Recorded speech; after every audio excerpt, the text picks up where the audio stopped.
Nueva Biblioteca del Niño Mexicano. El padre de la patria. Por Marco Aurelio Carballo. Cuando era niño y leía las biografías condensadas de los héroes, llegué a considerarlos santos y en ocasiones semidioses. Quizá confirmé la consideración cuando observaba una estatua enorme y sólida, y si era bella, yo hubiera querido estar en su pedestal. Con poco esfuerzo, imaginaba que de noche aquellas estatuas descendían de su basa y paseaban por la plaza de armas de la ciudad, maquinando nuevas travesuras históricas. Pero en la infancia no se me ocurrió pensar que esos héroes hubieran sido simples seres humanos mortales y que tuvieron las mismas inquietudes y necesidades y aspiraciones de cualquier otro niño. De toda la información oficial recibida, primero de niño y después de joven, fueron escasos los episodios de aquellas proezas guardados en mi mente. Durante muchos años nada me estimuló a releer algo donde se me informara que Miguel Hidalgo y Costilla, nuestro padre de la patria, había sido un ser humano o un niño como cualquier otro.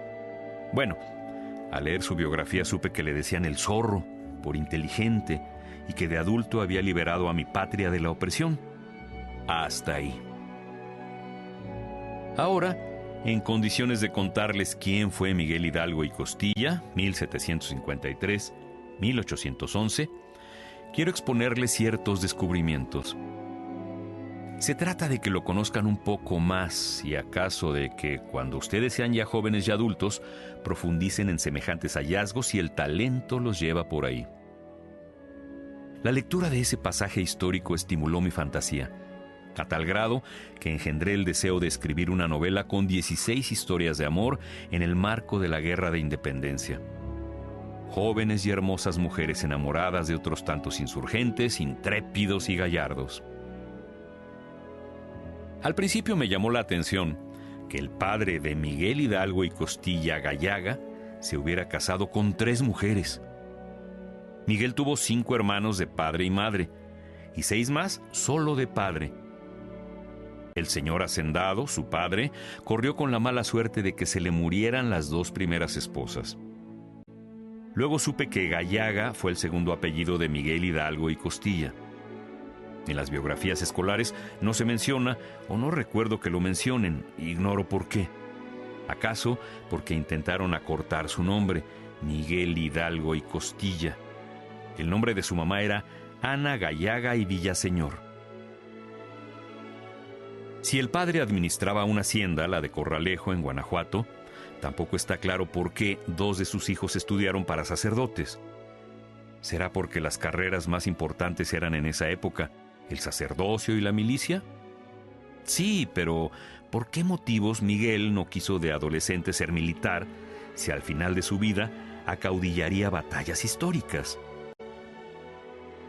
Cuando empezó a obtener sueldos considerables y además con un préstamo de la iglesia, compró 3 haciendas y se las dio a un hermano para que las administrara.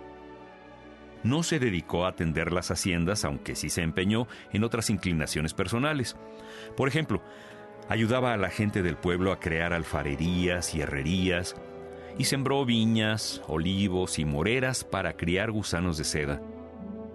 También le gustaba el teatro, y el teatro francés, y hablaba italiano, francés, náhuatl, tarasco y otomí.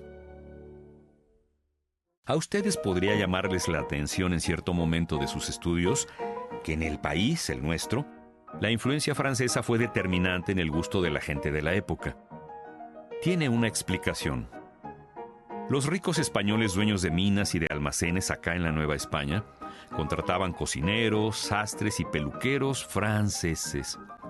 Así que hubo moda francesa y comida francesa y por lo mismo teatro francés. Miguel Hidalgo y Costilla Gallaga, atraído por el teatro, montó obras de autores franceses. También se dio un hecho formidable. El cura toreaba vaquillas, si puede decirse así, puesto que no eran toros. En el país había españoles ricos y también españoles con pocos recursos, pero que no vivían mal. Eran los criollos, los hijos de españoles nacidos aquí. Estos últimos, identificados con nuestra tierra, estaban en desacuerdo con que se llevaran a Europa las riquezas de la Nueva España durante un saqueo de siglos, a cambio de nada o de casi nada. Mucha gente terminaba endeudada con préstamos que solía dar la Iglesia, o bien porque no pagaba el tributo anual, que era de 1 a 5 pesos. La Iglesia hacía las veces de banco. El plazo para pagar llegaba a vencer hasta 50 años después de recibido el dinero. Toda una vida endeudado. En caso de no pagar, a los deudores les decomisaban las propiedades dejadas en prenda, pero en caso de ser nativos, recibían azotes en presencia del resto de la gente del pueblo, como triste y sangriento ejemplo, para que otros se apresuraran a pagar cuanto antes los tributos o las deudas. La familia de los hermanos Hidalgo y Costilla Gallaga perdió sus 3 haciendas porque no pudieron pagar las deudas. De repente, la corona española obligó a la Iglesia a hacer efectivas las hipotecas en el plazo de 1 año. Es decir, no respetó el acuerdo de los vencimientos. ¿Por qué? Porque el reino de España estaba en apuros económicos. Le había prestado la flota de barcos de guerra a Francia en un conflicto bélico de este país contra Inglaterra y se los hundieron todos. Necesitaban reponerlos con urgencia para defenderse en caso de cualquier ataque por mar. Incluso podía ser un ataque de los mismos franceses debido a que pasaron de ser aliados a enemigos. Entonces, porque su apodo lo avalaba, por su procedencia de hijo de hacendado, porque lograra títulos de bachiller en artes y en teología y desarrollara una carrera sacerdotal vertiginosa, y gracias a su gusto por la música, el teatro y la tienta de las vaquillas, además de su buena fama y prestigio, a Miguel Hidalgo y Costilla Gallaga lo invitaron a sus 57 años de edad a emprender la lucha por la independencia del país. No eran requisitos esenciales, pero sí contribuyeron a crearle fama de hombre conocido y querido por los feligreses.